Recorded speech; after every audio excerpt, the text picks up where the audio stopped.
My experience with the liminal spaces and with the integral spaces has been that they are actually rather making the meaning crisis worse instead of solving it. So, despite the best intentions, I think they are failing on the major accounts. My experience with Integral, for example, has been that on the level of narrative, it was pretty successful. It was capable of expanding people's horizons to such a degree that they could get together with people who are significantly different from them and have meaningful interactions. And this is very valuable and very rare, and something that you don't see that often in society. In integral circles, for example, I saw people coming together from different religious traditions and truly trying to learn from each other by sharing this common language that they all had learned, this integral language.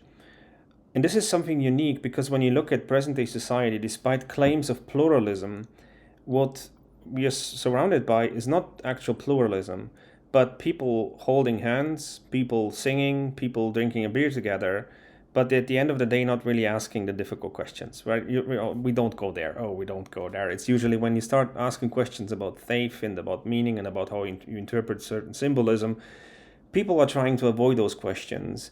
Or the same thing happens with politics. I mean, everything's fine until you start talking about politics, and then you realize that you're surrounded by people who simply don't share your worldview and who simply don't share your values.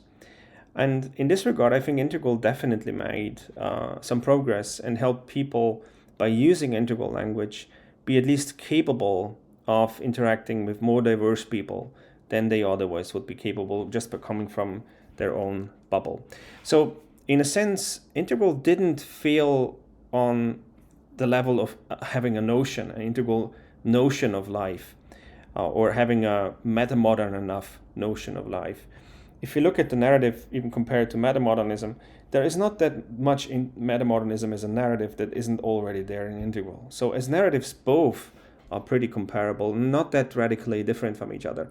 And the same is true of other narratives. I think other narratives are just good enough to help people figure out life and make meaningful lives and have fulfilled lives, including narratives like Neoplatonism and Neo-Kantianism, for example, and even the Habermasian approach or critical theory in general. I think all of those narratives are good enough to help you have a meaningful, relatively fulfilled, and inspired by diversity life. But that's one thing. The level of narrative or having an integral notion is not the same as having a meta-modern form of practice, which is entirely different, an entirely different game. And in this regard, I believe Integral, for example, failed significantly. Because what you could observe at the end of the day was it was very, very similar to the dynamics that you could see in any other random cult. And cults are everywhere. You have cults in sports, you have cults in science, in the arts, obviously. Cults are maybe unavoidable. Maybe this is the only way we human beings can meaningfully come together and develop hierarchies and feel inspired and feel respectively motivated and also as belonging of something. But cults have also very, very destructive tendencies of which one has to be aware of. And in certain regards, Integral just showed the typical cult dynamics that you can observe everywhere else. Like, for example, you have the small elite, which is like floating to the top and having very interesting discussions and having all the best advice about what you should do with your life.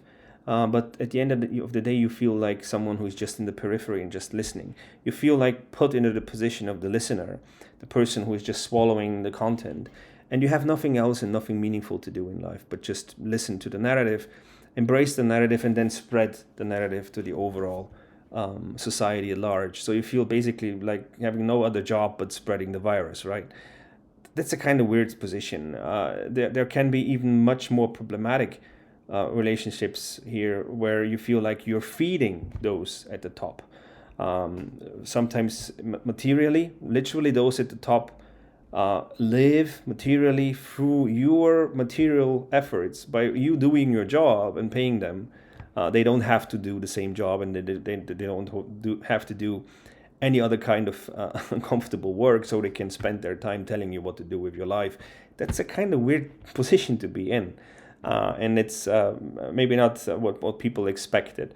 But that's what happened in integral circles. The expectations were pretty high, and there was a certain tendency to overpromise things, like, for example, solving very, very big problems, which are not likely to be solved in quite some time, and particularly not by one community. I mean, Wilbur was, for example, constantly over-promising. He was like, Integral University was supposed to be the next big thing, right? And you thought, well, this is the next Harvard, but an integral Harvard where you could learn 10 disciplines at once, and you could learn from the best people in all the disciplines. And then what they published was a series of blog posts, and that was supposedly Integral University. And you were like, what? Yeah, that was the reality of it. So the constant over-promising element is also something that I can see in the liminal spaces, unfortunately. And look, taking problems that are actually too big to solve by one community, and let alone by one single thinker. So not being modest enough here and realistic enough here in what actually can be done and what can be changed is a problematic aspect. And the felt sense of it is, again, not so much that I'm unhappy with the narratives, with meta-modern narratives, for example, and that I really wish for a much better narrative which solves this and that problem of the narrative, but the main problem still remains the practice part. Like, how do you do your life differently when being part of these communities? And I don't see much there on this front, because with most things you're actually left alone. So making a living, that's something you have to care for yourself. This is something that you have to figure out for yourself. You have to come here as an independent individual. And the best thing would be, of course, if you were an individual with certain material means at hand, which you could provide to the community as well to support it. This is, many people, of course, come with the opposite expectation to certain of these communities. And it's not that absurd to have the opposite expectations, because conservative communities actually do it this way. They build from the bottom up, as Layman Pascal once put it. And I thought, he said this is something that Integral was missing from the start, is building from the bottom up.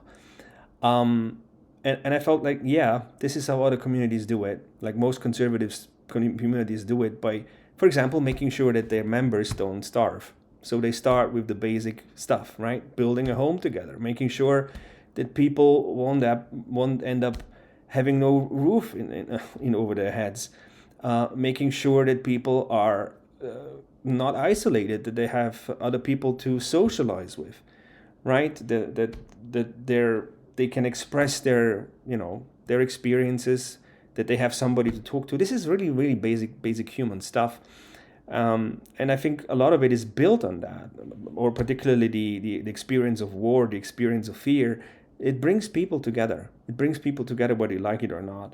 And then the narrative is only secondary in this regard. And when you're missing all of that and basically assuming, well, you come here as an individual who is an isolated part, and you play your role by basically just swallowing up our narrative and spreading it everywhere else, I just don't feel like this is that big of a deal. It's in no way different from all the other communities that are doing coaching, that are doing all this advice. I think we are living in an advice culture nowadays. Everybody's giving you advice of what to do with your life and how everything will be better if you just follow that advice. And this is an expression of the meaning crisis. This is not a solution to the meaning crisis. It is an expression of the meaning crisis, that people are giving you ideas about how to think differently about life so that life would be better. Where at the end of the day, what we're missing are practices where we feel connected with other people and feel like we have something meaningful to do. Take big advice people like Jordan Peterson, for example. I mean, if you imagine these people to be in the position of any of their listeners, imagine Jordan Peterson to be just a normal fellow who doesn't have 1 million followers, or how many there are. Imagine him having to do some kind of ordinary job, 9 to 5. Imagining him to have like 3 or 4 YouTube views on his channel. Imagine if he, for example, had a passion for psychology and he had his talent for psychology. But imagine if he could never really do a career in psychology because he was forced to work as a truck driver, for example. Or even worse, a toilet cleaner. Imagine if people walked by Jordan Peterson, didn't recognize him, didn't talk to him, didn't thank him. Imagine all of that and then ask the question, well, would that Jordan Peterson actually do any better than anybody else in that situation? With all the advice that he has to give to other people? I seriously doubt it. I think he might do even significantly worse from what I can see so far. To me, it even appears that without the energy that he's being fed by his listeners, he would be doing way worse than the average individual as a person. Same thing with Teal Swan. I mean, imagine Teal Swan being just ugly or just overweight and nobody looking at her. Imagine her doing some kind of job, 9 to 5, and then ask the question, well, how would she feel with all the advice that she has about her present day life? What would she do differently than other people? Most likely she would do worse than other people.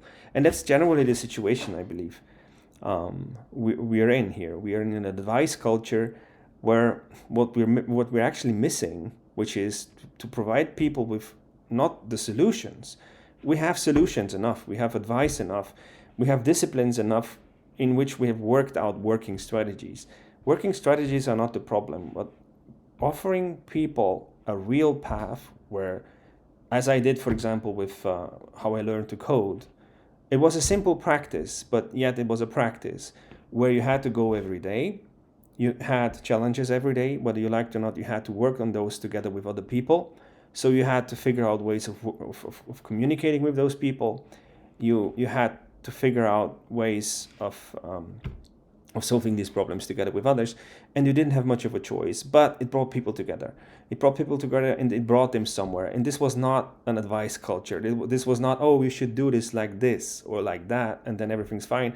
But it was an action culture. It was a culture where you're thrown into a significant challenge, which you have to solve for the day, and every day is a challenge.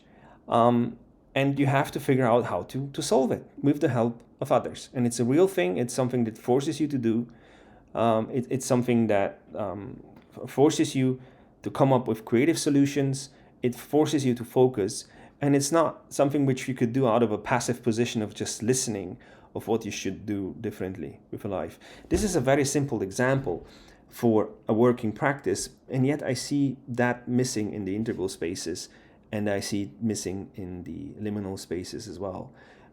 The reality of it is that even if you try to contribute to the whole thing, it doesn't really work with the dynamics of it because it's code-like. The dynamics of it is that even if you try engaging with people in constructive ways, particularly on social media, it's extremely disappointing and basically pointless. And all the energy that you put in the whole thing basically evaporates. And some people have the blast of their life. I can imagine that some of the people who have floated to the top and have come into the position of leadership, and particularly have come into the position of being able to professionally do this and spend their time on working on these narratives and communicating with extremely interesting individuals. I think those people have a blast, but for everybody else, it's just the role of the passive observer who is being fed the narrative and supposed to spread the narrative. But structurally, the way you live your life, nothing changes. You still remain alone. You still remain left alone with the major challenges in your personal life. Your friendship circle doesn't really significantly change. I don't feel like I'm more friends with anybody in those circles than with my ordinary contacts that I have in my ordinary life. So it doesn't feel that different. And even John Vervaeke just recently, he's himself said that he's very thankful for all the attention and all the energy that is there, by all the people who want to contribute, but he doesn't know what to do with the people. he doesn't know how to interact with all of them. And it seems a genuine conundrum. It seems a genuine challenge that is just at the nature of how we do communities.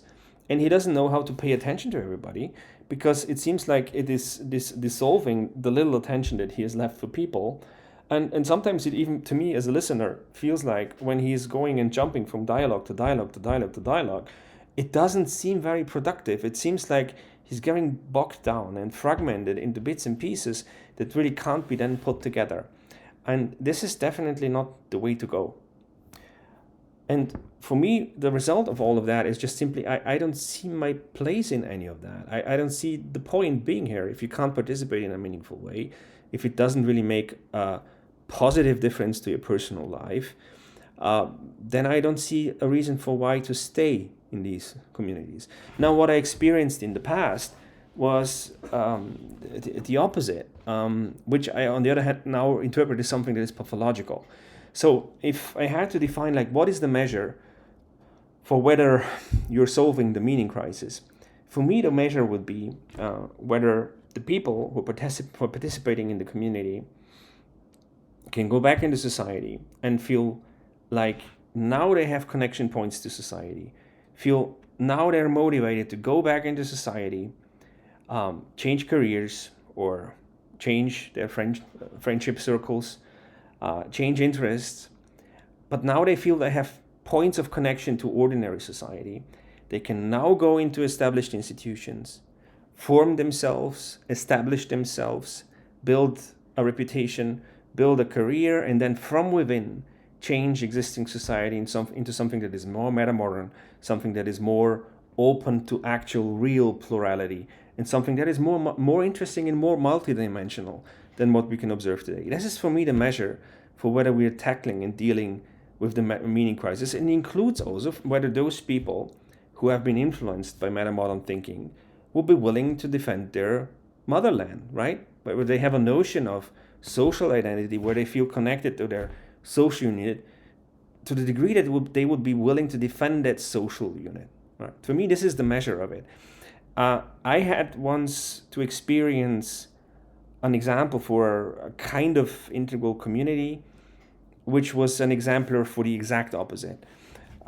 I'm not sure I can call them integral because they used integral lingo, but they were in no way really connected to the core communities of integral or to Ken Wilber.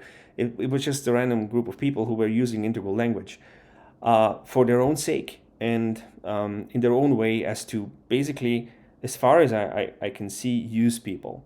And at the time, I didn't quite know what was happening there, but the leader had a talk to me, which was to me very, very shocking. It was at the time where I think he was trying to get me into the whole thing or make me interested in the whole thing. I'm not sure. But to my question, when I asked, like, what do you do to make people go back into society and reintegrate into society? Because it's obviously usually people coming into this community was a community which was relatively strong. It's not a thing like it's not a reading circle where you go and leave, right? It's something where you have to be part of the community.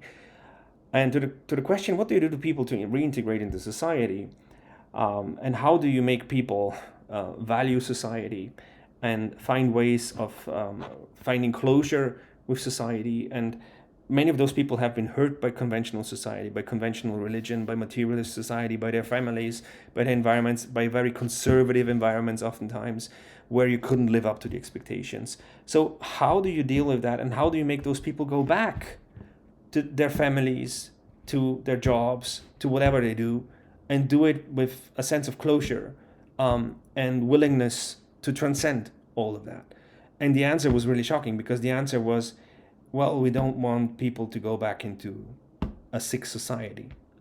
And that to me is the definition of failing. This is to me the definition, the expression of the meaning crisis. To me, the expression of the meaning crisis is not just intellectual of not knowing where you are, but having the felt sense that the world surrounding you doesn't speak to you, you can't establish a connection to it, that you don't trust the institutions surrounding you, that you don't find any way of living that seems worthy of imitation, that seems worthy putting the effort into to learn a certain profession, for example, and be representative of that profession. When you regard yourself as an isolated individual who doesn't fit into any of that, that's for me the expression of the meaning crisis. When you have to go back to your own small circle of people who share your ideology to feel safe and to feel good about yourself, and when the only way reality makes sense to you is when you go back to these people who share the same narrative as you do, that to me is an expression of the meaning crisis. That's not a solution to the meaning crisis. And this is what I experienced with Integral. My first embodiments of Integral were actually, instead of wanting to go back into society, and instead of wanting to transform whatever I find in society and feeling connected to whatever I find in society, I felt the opposite. I felt everything that's surrounding me is not integral enough.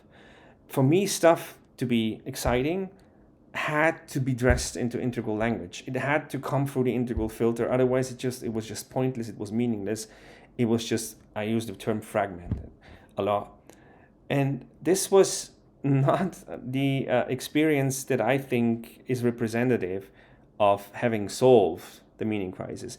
If you become dependent almost on a community to feel like your life has any direction, meaningful direction, and if you become dependent on a specific ideology and way of looking at life, this is for me a very destructive form, a very destructive expression of how to deal with the meaning crisis. And unfortunately, I start to see certain tendencies like this in the liminal spaces as well, where instead of people mingling with each other, instead of people going back from the community into society and expanding what they find in society, I see the tendency of wanting to stay on the one hand in this hermetic circle, using this special language, feeling good about using this language, feeling good about feeling understood, at the same time not doing anything really productive. You're not really becoming better at your profession by just hanging around with some random people. You're not really building friendships or relationships. You're not really becoming part of an institution. You're in no way, I think, making a meaningful contribution to overall society and changing in a constructive way so that you could participate in society. So for me, what can be done is by lowering the bar, right? We don't want to solve the meaning crisis. Let's focus on something that's doable, yet relevant, yet something that is relevant to the meaning crisis in general.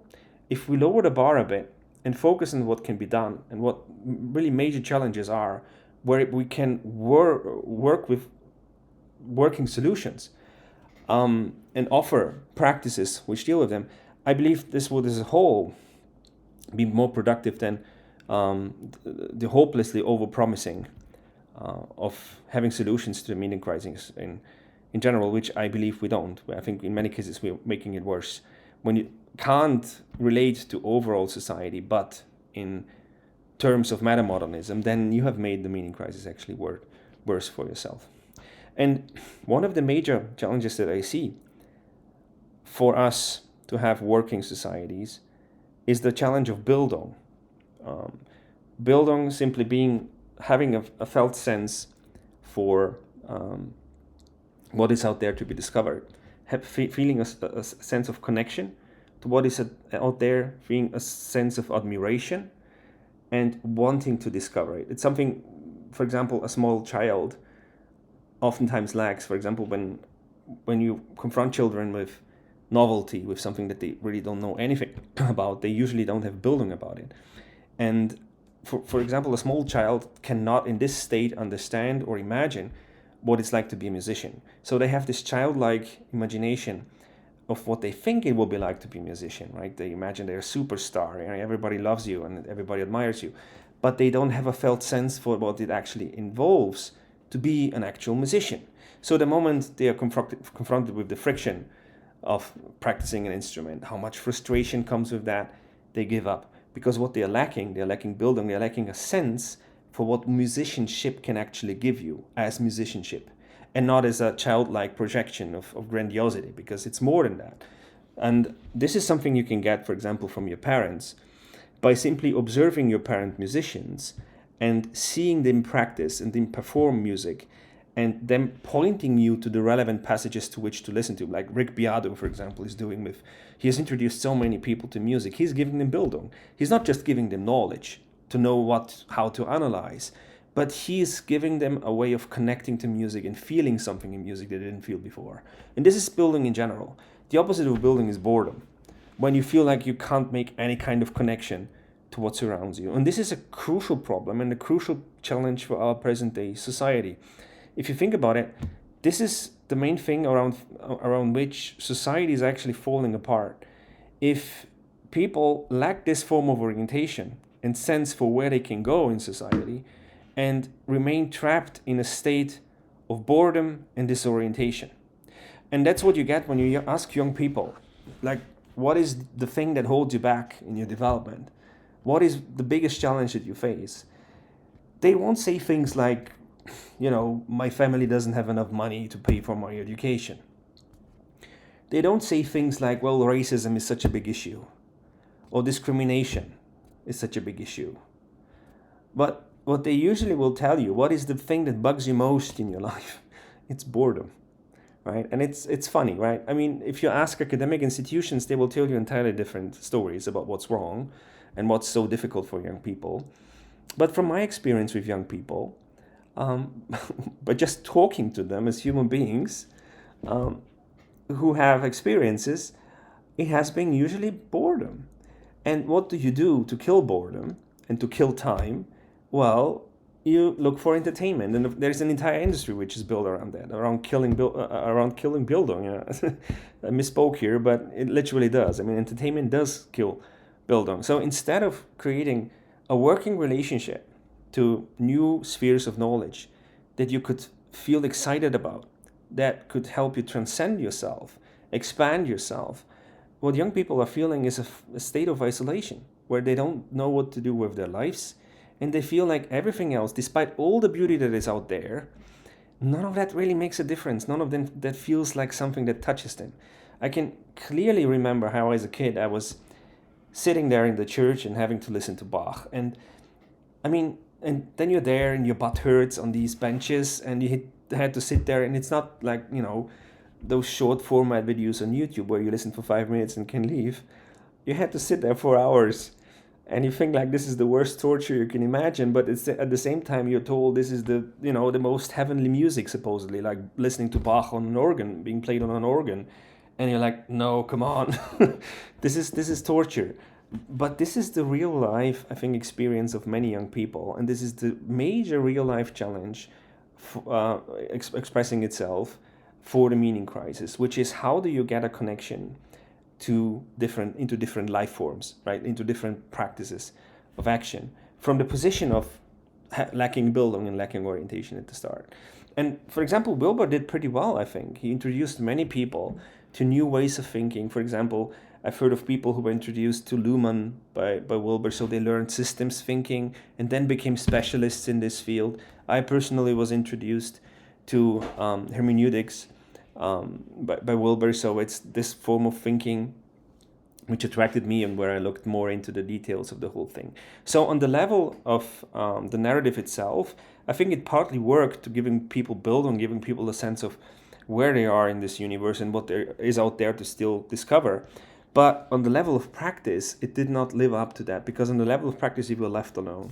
If you wanted to learn any of these practices, and if you wanted to learn any of these forms of knowledge, you had to basically leave these circles and go back into normal day society to actually to become better and to become socialized into any of these areas. But I think this is a real challenge that is relevant, and it is a solvable challenge. And I believe even something like that is happening in many of the liminal spaces already. Take all the interesting talks that have been happening between very, very interesting individuals. Michael Levin, for example, I have a very strong aversion towards biology and everything that's non-technological because I have an engineering brain. But he, for example, introduced me to biological thinking, and had I been younger, I definitely would have spent more time and would have had the excitement now to actually look into all of that. And I think this is the measure for it. The measure for whether you have been successful at coping with the meaning crisis is not whether people come up with beautiful narratives about how supposedly everything in life is connected and everything fits together. That's not the measure. That's easy. Everybody can come up with some kind of narrative that sounds really great and everybody wants to we had the same kind of excitement about integral theory in the beginning. Everybody was using the terms and every single term was shiny. And it's like the transjective with John Vervaeke, like people using, for example, the quadrants or other distinctions, like that the higher doesn't come from the lower but through the lower.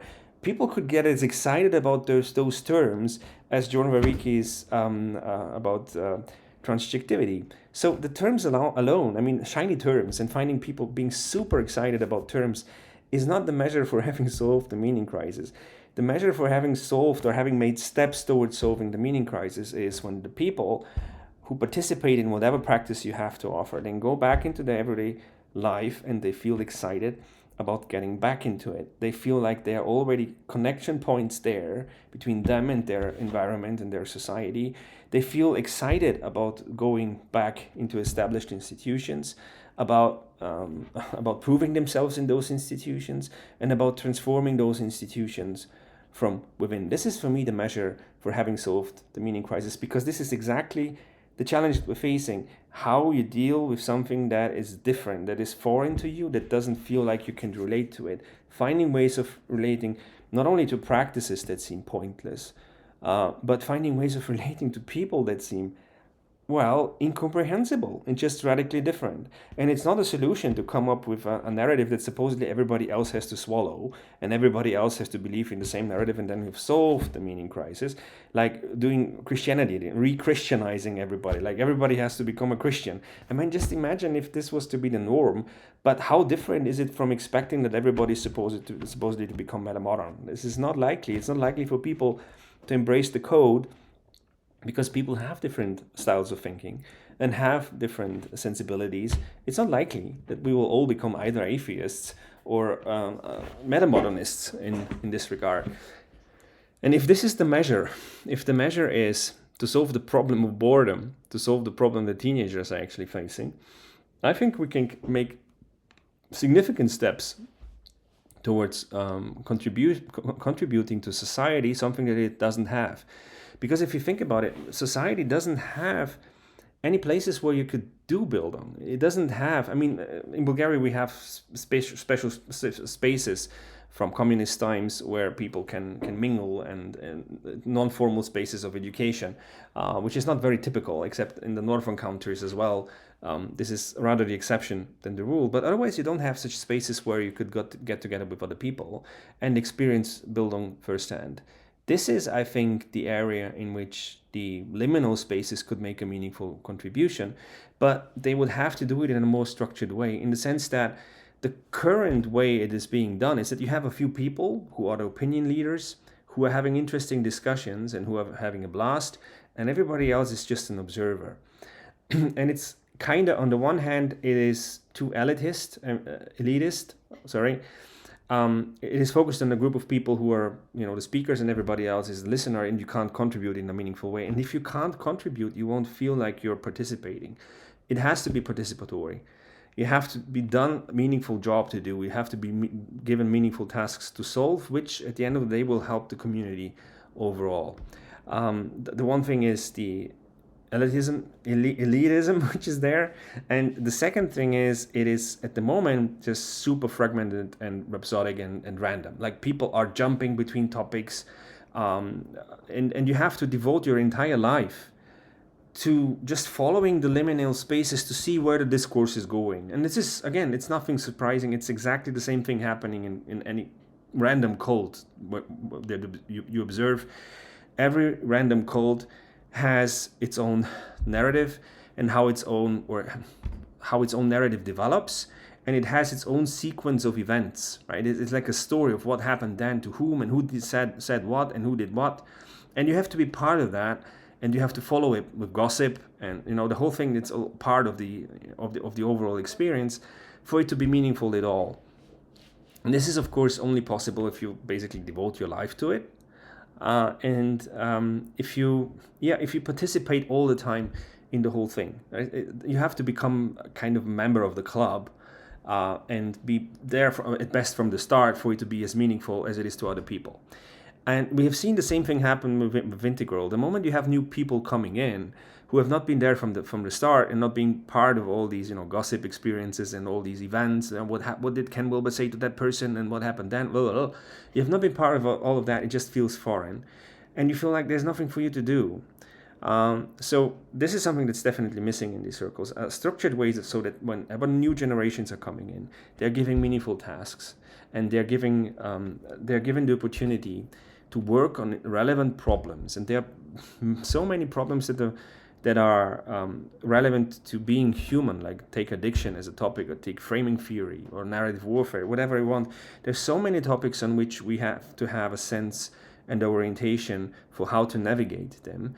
And we have not systematically worked a single one of those out into details, and not just talking on the level of advice. What should you do if you are addicted to social media, for example, and so on. Just not on the level of advice, but on the level of actual practice, so that you have a practice community which is focused on dealing with social anxiety, or dealing with, I don't know, narrative warfare. There are like hundreds of topics that I believe these meta frameworks like metamodernism and integral theory have a wonderful oversight over, because they can pretty easily detect the major topics and categorize them into different areas, how they belong and how they relate to each other.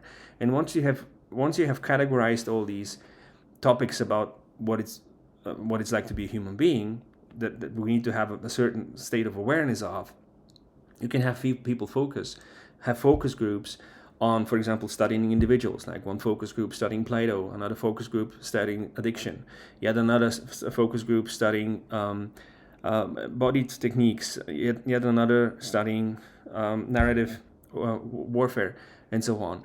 Then you have something that's structured, where everybody can join in at any time. You don't have to follow the entire, gossip and discourse and narrative of the overall community, but you can click yourself into a specific challenge, participate in the challenge, learn, become versed, then become a leader who can then teach others how to deal with a specific form of challenge, and all this being done on the level of practice. Even on the practice level of just reading Plato and interpreting Plato together and trying to make sense of Plato, or listening to music, like exactly what Rick Beato is doing with music. Listening to music and having someone who's more experienced than you and introducing you to how to listen to music. And this is also something that gets you away from the ideology and gets you into the actual real world challenges and real world exciting problems. This is something where the ideology might help you, because it orients you and tells you what possible other way you can take to try to tackle this problem, but you don't overemphasize just narrative over actual practice. This is something that was happening in integral circles. Everybody was obsessing over integral as a language game, and everybody was trying to expand the language game, learn the different examples, how to use the language game. And what was totally missing were these normal challenges that everybody of us is facing, being really tackled with a sense of professionalism and with a sense of differentiation, like, for example, learning about history, knowing about the history of human rights, really basic stuff, or knowing about human psychology, child development, all this stuff that is there to be learned, that has very, very concrete problems that can be tackled, where you can easily distribute an entire community of people and delegate people being responsible for entire areas of study.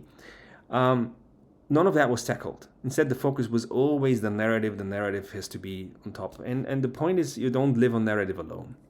You live on human communication, and you live on having a felt sense that you can actually solve real world problems. So this is my, I hope, kind of constructive deconstruction here of how liminal spaces can, I think, still catch the corner. I think it's not too late, but I think a certain reorientation might be necessary into something that is much more modest, which won't solve the overall meaning crisis, but will provide a solution to the challenge of boredom that many of us simply are facing, and the challenge of feeling disconnected from different ways of making sense of reality and different knowledge practices, to coming to a state where at least you have a sense of excitement and interest for picking up a knowledge practice. And for this, then obviously you would have to go